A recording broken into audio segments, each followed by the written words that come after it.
Is this the most evil AI yet? Welcome to the All Future Podcast, where we talk all things AI, tech, Apple, sometimes humanoid robots, universal basic income, all sorts of topics that all intertwine in the current future, or the all future, you may say. If you've been watching these videos, we really appreciate it. Thank you so much for subscribing. Consider subscribing if you haven't yet. We're making videos throughout the week all about these different topics. And today we're talking about AI, and AI in some ways you may not be familiar with. A lot of the AI we see comes from Apple Intelligence or OpenAI or Meta. They're just having their Meta Connect event talking about all the AI advances they're doing there. But this one comes from Salesforce through Dreamforce, and they're launching their thing called Agentforce, which is their platform that gives all businesses the ability to build their own AI agents. And just judging by facial expression, I can tell Matt is extremely excited about Agentforce. I mean, I'm not. I guess I'm pretty. Yeah, I hate this. I see the benefits of it, but let's talk about what this is, guys, because I think at first blush, kind of looking at this, if you are a person who watches tech videos on YouTube, right, it's very much intensely based around Apple stuff, Samsung stuff, Facebook, whatever, the terrible decision Microsoft made that week, right? Because that's the flashy stuff, and that's what people are interested in and want to talk about, right? And while that's going on, all these other huge corporate entities that intertwine throughout our lives are doing weird stuff. Yeah. Right.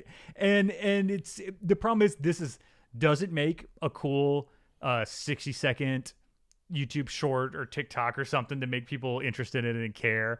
Man, I'm not even sure if it's going to make a good 20-minute video since we're about to talk about it, but that's the problem, right? And I think this is the problem with YouTube or the system in general, right?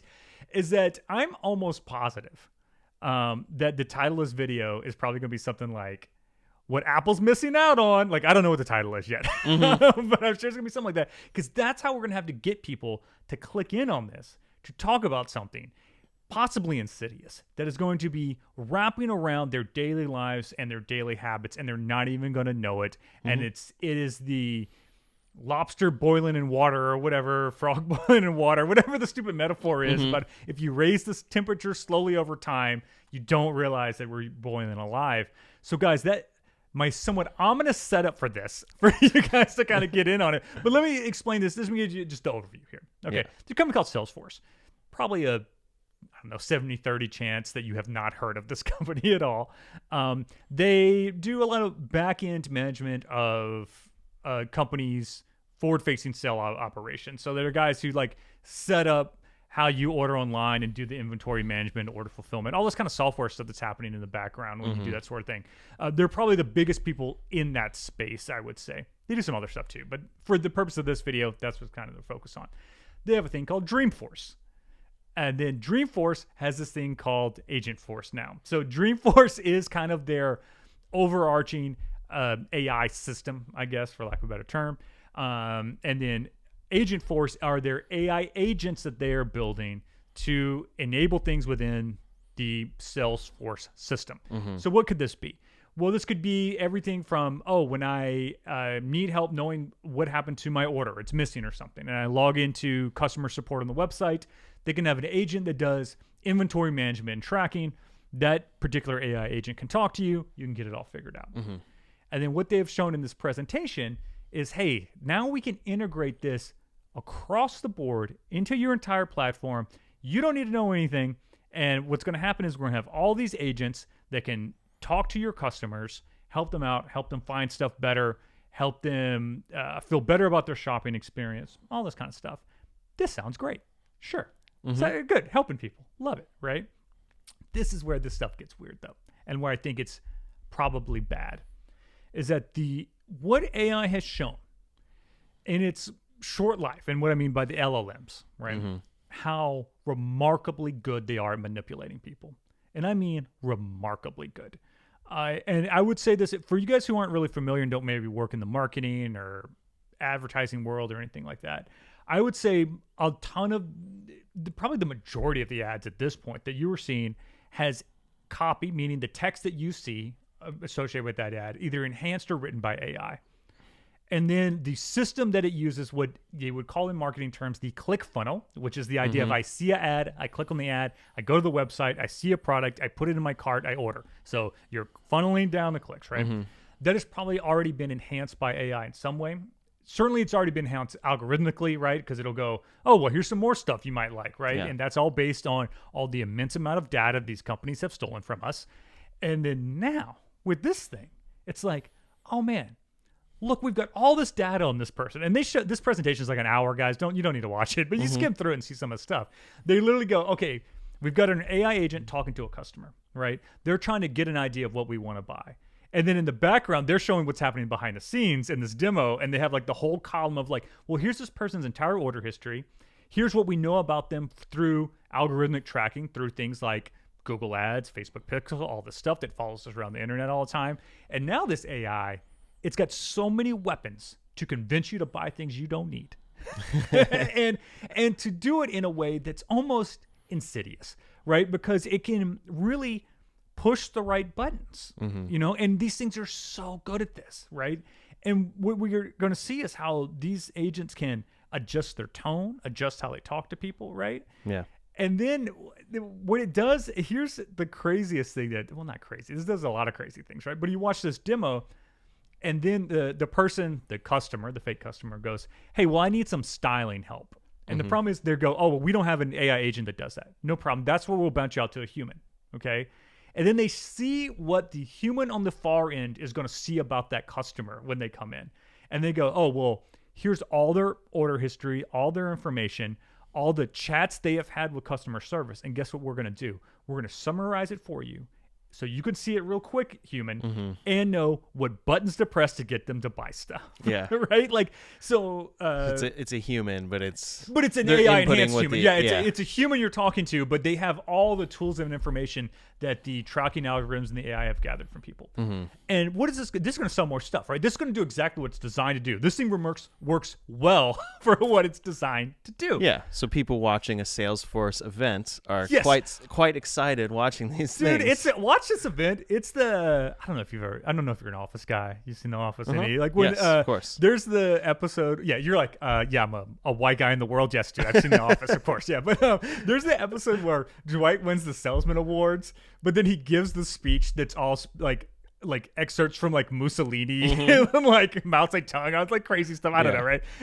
And the audience is like, yeah, we're gonna sell more stuff. Like that's the crowd in this video. And yeah, I just don't know if we're ready for what AI is going to unleash on people with these enhancements, because people already have shown that it can be easily manipulated, and this is going to just take it to the next level. Rant. So that's on the purchasing side of things, and they gave demos of like someone texting for style help, and they're texting directly with like the Saks Fifth Avenue number that's saved to their contacts. And that's, for some people, that's cool because you can just say, I want a shirt in this style, and then it gives you a result, and then you say, oh, give me this other style instead.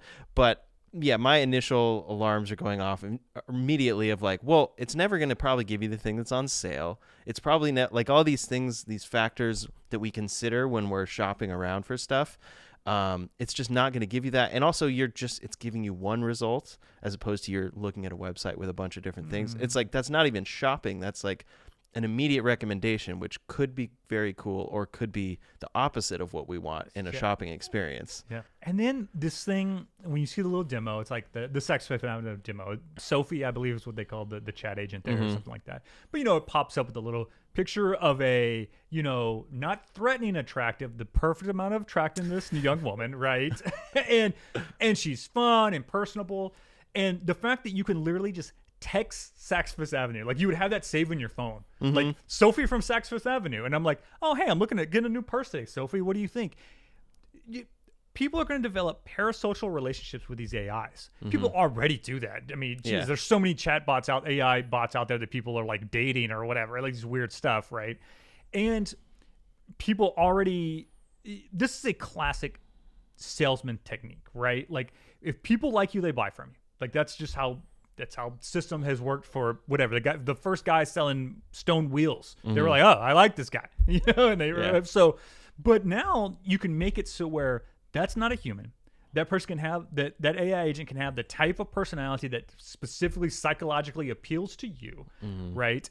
And people are going to go, oh yeah, I got to buy from my friend Sophie. People naturally do this already with all kinds of artificial things in their life, right? We talked about this a lot, like people becoming attached to their AI assistants, Siri or whatever, right?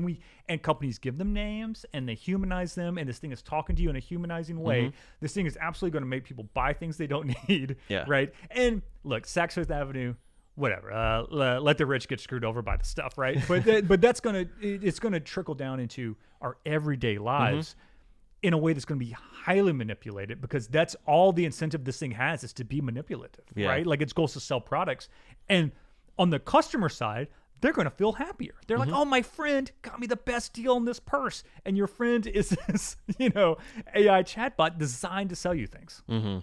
Yeah. So that's on the product selling side of things. There's also the customer service side of things, which I think I could convince you is a little more positive. Sure. Yeah. So, later in the presentation, they're doing a live call with an AI agent. And I still see your point. I think that a live call with an agent where you're getting a photo of a fake person, and it's obviously going to look a certain way. Yeah. I want to see C-3PO, man. Like, stop putting faces on these AIs. The live call is definitely weird, but yeah, they have customer service through text, and that's where it seems kind of nice, and could shift into you actually preferring the AI version of customer service to either a human or whatever the current chatbot is.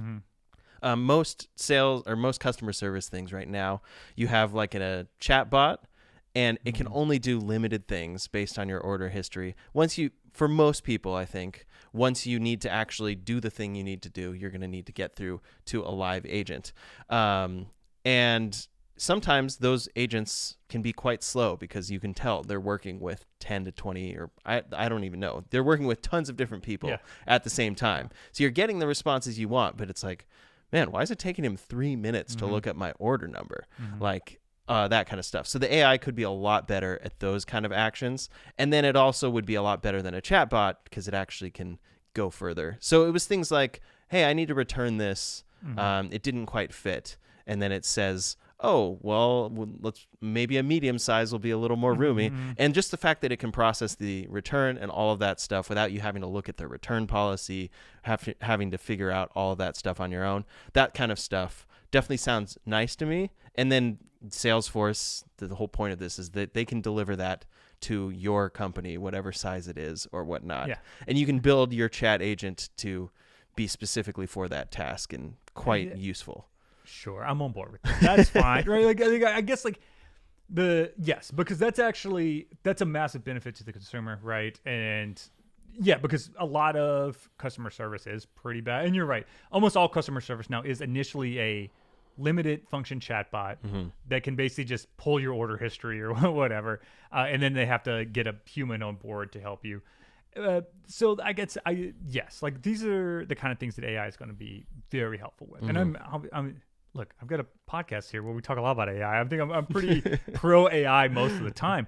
But I'm worried about adding fake human kind of front facing things. Because humans have showed repeatedly we cannot handle that right. Like we love to just have people be friendly with us. Like, Jesus, like how many, like go to CES or whatever, any of these tech shows, right? And you go up to these booths, and what you're going to see, right, is you're going to see an attractive but not threatening attractive level young woman be like, oh, let me show you about our new products. It's great, right? Like, and then you're gonna get sold on stuff, right? Because people are so terrible at disassociating from the situation they're in and the deep instinctual human urge for connection and friendliness. And these AI systems are going to be exploiting that. And when you talk about the AI kind of customer service thing, I think that's cool. I think I like all the laws that are kind of moving are starting to get in place right now where it's going to be forced to identify itself as an AI. And I would love laws where it has to not sound as natural. Yeah. Right? I don't want to hear an AI go, "Oh, how's your day?" And you go, "Oh, mine's fine. How are yours?" And it replies, "I'm doing great." I'm like, "You're not doing anything. Yeah. You're on a code," right? and right now that's what these things do, right? Their LLMs are designed to mimic that human kind of interaction, and that's what they're going to do. And I think that style AI is just going to continue to lead us down the road we've already gone down, which is allowing massive corporations with massive amount of data on us to exploit that to make an endless stream of money. Yeah. I think Disney is one of the big customers here that's probably going to be doing this stuff initially. Yeah. And yeah, we're going to see that. You already see it like Disney Plus. Oh, yeah. Like you can shop in Disney Plus. You can shop in Disney Plus now. And then like I think I saw it built into a TV like interface because, you know, smart TVs can get updated now, where it was like movies, TV, Agatha All Along. Like the show got sponsored by Disney to be on the main screen of some TVs. Yeah. Crazy. But yeah, that level of integration and that level of getting in front of us and figuring out how to get us to do something, that's definitely the negative here, because this Salesforce thing is going to be available to everyone. And it's very cool because you can see they demo how easy it is to make these agents, and you don't have to do any coding. You don't have to do all these things. You just hit these check boxes for what you want it to be capable of doing. Yeah. And then it makes it for you. So you're even a smaller company without capabilities. And now all of a sudden you're thrown into this data collection, amazing optimized thing. Look, we've talked about this kind of problem several times where, look, a quote from your good friend, Jeff Goldblum, from Jurassic Park, where he's, you know, there's a little paraphrasing the quote, but he talks about like, you achieved something by no work because you stood on the shoulder of giants, and because it was so easy for you to get it, you don't appreciate how dangerous it can be. You know, like, and that's true throughout history, and that's certainly true here. And we've seen this with a lot of things with AI. We talk about this somewhat on the podcast before, but I mean, all these kind of like deep fake AI stuff and whatever, like, you know, things that like AI generate any photo, make everyone naked in it, right? Like this sort of thing. And you've got literally kids in high school doing this and thinking, oh, well, this is so easy. It's on my phone. How can this possibly be illegal or wrong? I can just tap and get on it. And it's like, well, guess what, kid? You just committed, you know, felony child pornography. You know, like it's like you just ruined your life for something that was like 3 clicks on your phone. And this, while not illegal in any way, I think is that, oh, you're giving these massive weapons to people who have no incentive to use them ethically, and in fact are being incentivized to use them in somewhat non-ethical ways. So yeah, it worries me, man. It worries me, this type of stuff. And I apologize for going real deep on this one, guys. But that's, you know, that's the benefit of the podcast format. We can just sit here and talk about stuff. So yeah, we talk about the news, but then also give takes on different things. There's my take. Think I look about forward the negatives. to the email from Salesforce, very angrily suing me for libel or whatever. I do have that insurance. Do you have that, where if you talk online about stuff that and get sued, like the insurance will cover the... I should say that I do regardless. Yeah, right? yeah, we definitely have that. Do not sue us. But yeah, this leads me to this thought. We were talking in another podcast about Apple Intelligence. And so there's first the thought of, is Apple going to do some form of this where you can build your own chatbots, and probably not directly on the sales side will that be available to customers. But what if in the future we're just building our own chatbot that responds to these chatbots, and then it's just chatbot versus chatbot? I feel like that's kind of where this stuff is heading. Like on each side, they're showing us, look, your AI can handle your emails to talk to humans. And then the other side, they're like, your AI can email your customer, which is a human. And it's like, wait, both sides are just going to be fake. There's no humans at all anymore. It's like the dead internet theory, right? That like most things on the internet are bots. You know? Like, and I think, look, AI agents by themselves, that's cool. You can do a lot of great stuff with them, right? Yeah. But that's we are going to be able to do great stuff with them, make people's lives better. This stuff absolutely has, like, I think that, look, at some point, like, medical AI agents are going to be better than doctors, right? Yeah. Because doctors are human, right? So because of that, they get tired, they miss things, they get stressed, they have blind spots and biases, all this kind of stuff. So what you're going to be able to negate that a lot with really well done AIs. But developing that technology means that technology is going to be available for a lot of things, including runaway capitalism. Welcome to All Future.